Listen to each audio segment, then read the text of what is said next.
Recent severe weather shocks in different parts of the world are bringing home to us the urgency of dealing with climate change at the global level. Hence the importance of the agreement at COP17 on the Durban Platform for Enhanced Action. This marked significant progress in climate negotiations as all countries reached agreement on a roadmap towards a new legal instrument. To achieve this, it will be necessary to have a serious global discussion on issues of equity and the acceptance of common but differentiated responsibilities and respective capabilities in relation to reduction of greenhouse gas emissions. But equity is also relevant to adaptation, transfer of technologies and financial instruments, and can increase the political ambition to avoid dangerous climate change. There is renewed hope that countries can agree to act together to take positive action on climate change and embrace a new model of development which reduces greenhouse gas emissions, builds resilience to climate change, and delivers sustainable development for all.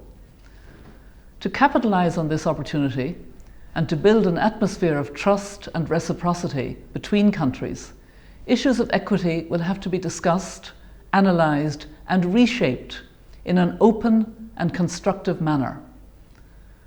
The target date of 2015 doesn't in fact recognise the urgency of the issues facing us, so we must at all costs meet this deadline and increase the ambition of emissions reductions targets in order to protect the most vulnerable people whose rights to food, water and health are being undermined already by the impacts of climate change.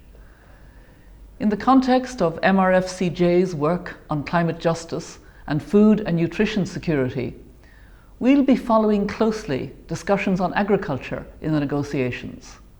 We support a decision on agriculture that acknowledges the links between food and nutrition security and climate justice, and which embraces an integrated approach to the adaptation and mitigation risks and opportunities associated with agriculture and food production.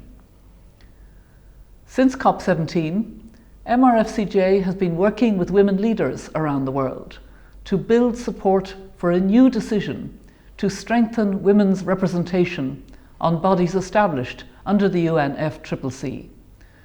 This will make the decisions taken and the resulting actions at national and international level more gender responsive and therefore more effective.